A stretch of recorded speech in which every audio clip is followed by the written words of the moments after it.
Sir Vijayasai Reddy returns తదుపరి అడుగులు ఎటువైపు?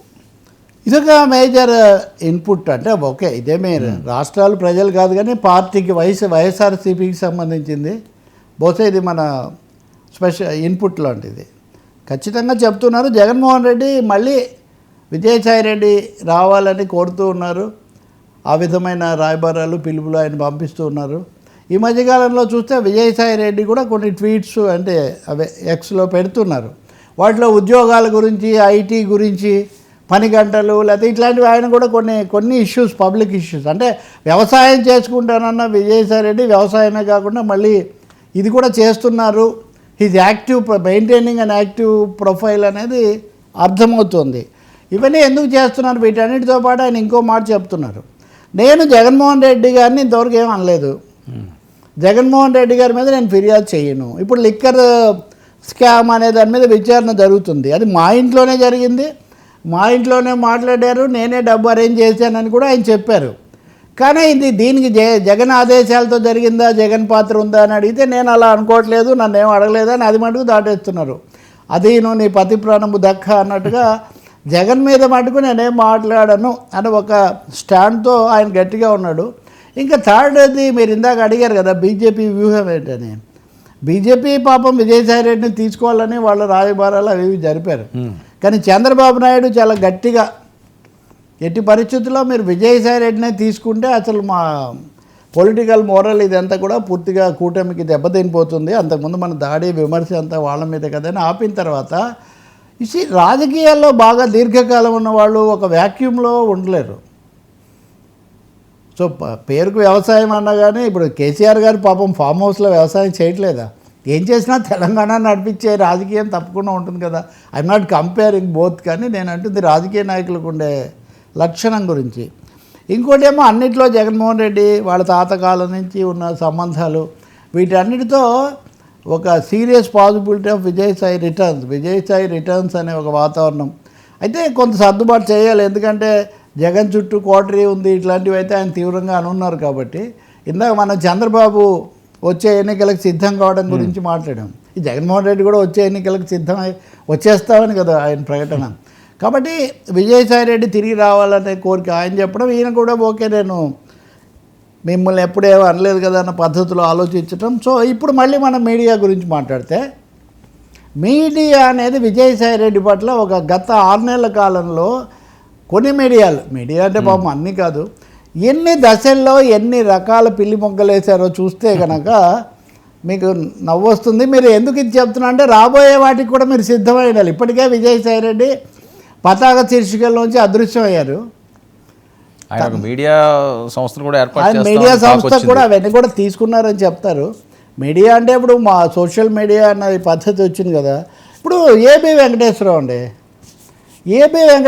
నిన్న ఈ సుపారీ మీడియా నా మీద ఏం ప్రచారం చేసినా నాకేమి ఇబ్బంది లేదు అని, అంతకుముందు ఎవరైతే ఆయన గురించి బాగా ప్రచారం ఇచ్చారో వాళ్ళ మీద. కాబట్టి ఎవరో అంటున్నారు మీడియా అనేది ఏం బ్రహ్మ పదార్థం కాదండి. మీడియాకు కూడా యాజమాన్యాలు ఉంటాయి, మీడియాకు కూడా వాటి కోణాలు ప్రయోజనాలు ఉంటాయి. కాకపోతే వార్తగా సమాచారంగా చెప్పారా లేదా ఒకటే. Vijayasai Reddy returns YCP internal ఈక్వేషన్స్లో కొంత ఇది వస్తుంది. రెండోది భవిష్యత్తులో కూడా లీడర్షిప్ లైనప్ను చూసుకోవడానికి జాగ్రత్త పడుతున్నట్టు కనిపిస్తుంది. చంద్రబాబు నాయుడు నిన్న మాట్లాడిన దాంట్లో కాస్త ముందు వెనక తప్ప ఎవరిని వదిలిపెట్టేది లేదన్న మెసేజ్ కూడా ఆయన బలంగా ఇవ్వటం కూడా మనం చూస్తున్నాం. సో విజయసాయి రెడ్డి ఎప్పుడు ఎలా జరుగుతుందో చూడాలి మనం. సార్, పారిశ్రామిక ప్రమాదాలు, కార్మికుల బలి ఘోరమైన విషయం. మనం చేస్తున్న చర్చలు వీటన్నిటి మధ్య అసలు పూర్తిగా మరుగున పడిపోతున్న అంశం ఈ కార్మికులు, ఈ ప్రమాదాలు, ధరలు, నిరుద్యోగం ఇట్లాంటివి. ఎందుకంటే వాటి మీద వీళ్ళు ఎప్పుడు చూపిస్తున్నారు, అటు వెళ్ళట్లేదు కదా. పొద్దున్నే హైదరాబాద్లో శివార్లలో ఘోర ప్రమాదం, దాదాపు ఇప్పటికీ 8 మంది దాకా చనిపోయినట్టు కన్ఫాము. 20 మంది దాకా అక్కడ ఉన్నారు.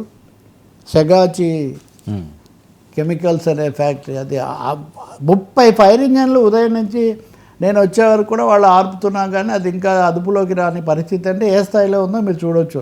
50 మంది మొత్తంగా ఉన్నారు, అక్కడ 20 మంది పనిచేస్తున్నారని చెప్తున్నారు. వాళ్ళలో 8 మంది ఇప్పటికే క్యాజువాలిటీస్ ఇంకా మిగిలిన వాళ్ళది కూడా చూడాలి. ఆ చుట్టుపక్కల ప్రజలు కూడా ఈ పొగతో ఉక్కిరి బిక్కిరి అయిపోతున్నామని వాళ్ళు. వర్మ ఇది చాలా ప్రమాదం. వాళ్ళకు పూర్తి సానుభూతి, వాళ్ళకు మనం శ్రద్ధాంజలి చెప్పడంతో పాటు ఈ కాలుష్యం నుంచి అక్కడ కాపాడడానికి ఆ భద్రత కోసం అన్ని చర్యలు తీసుకోవాలని మనం కోరుకోవాలి. ఇది మొదటిది కాదు. నేను ఎందుకు చెప్తున్నానంటే చర్లపల్లిలో కొద్ది రోజుల కింద ప్రమాదం జరిగింది. అంతకుముందు ఐటీ బొల్లారంలో ప్రమాదం జరిగింది. అంతకుముందు ఇంకో కనీసం 4-5 ప్రమాదాలు ఈ 2-3 నెలల కాలంలో హైదరాబాద్లో జరిగాయి.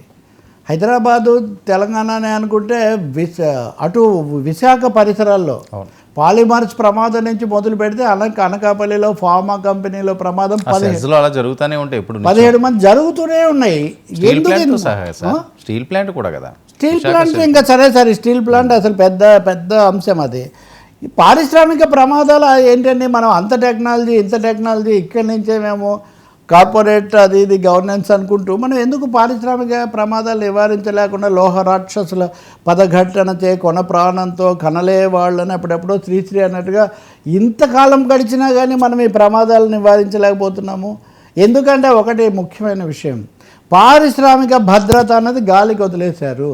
ఇప్పుడు is of doing business, is of earning money, is of getting fame, is of inviting corporates, ఇంతే తప్ప is of living, is of securing safety of common people, is of living conditions ఇది లేదు.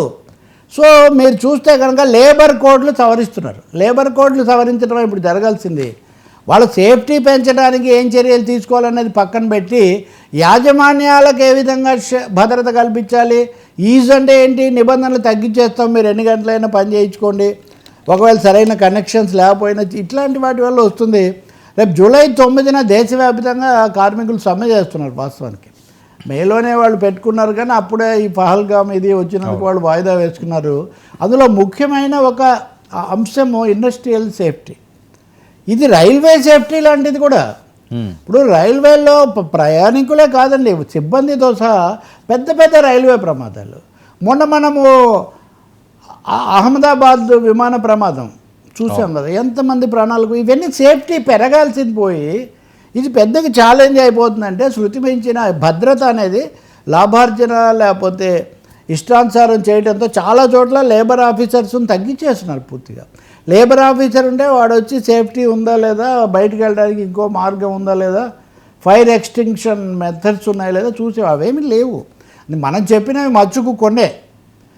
విశాఖ చుట్టుపక్కల కూడా ఇలాగే 4 జరిగాయి భారీగా. ఇవి లోకల్ పొల్యూషన్ కూడా.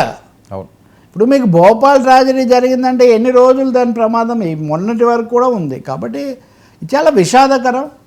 రాజధాని ఇవన్నీ గర్వంగా చెప్పుకునే చోట ఇట్లాంటివి జరగకూడదు. వీటిని వెంటనే బాధ్యుల మీద చర్య తీసుకోవటం, దానికి కారకులైన వాళ్ళని చేయటం.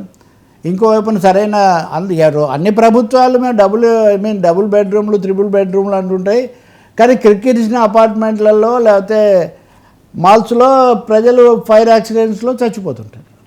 కాబట్టి is of living, is of working అన్నది కూడా కల్పించండి, సేఫ్టీ కల్పించండి అని మనకు ఇలాంటి ప్రమాదాలు హెచ్చరిక చేస్తున్నాయి.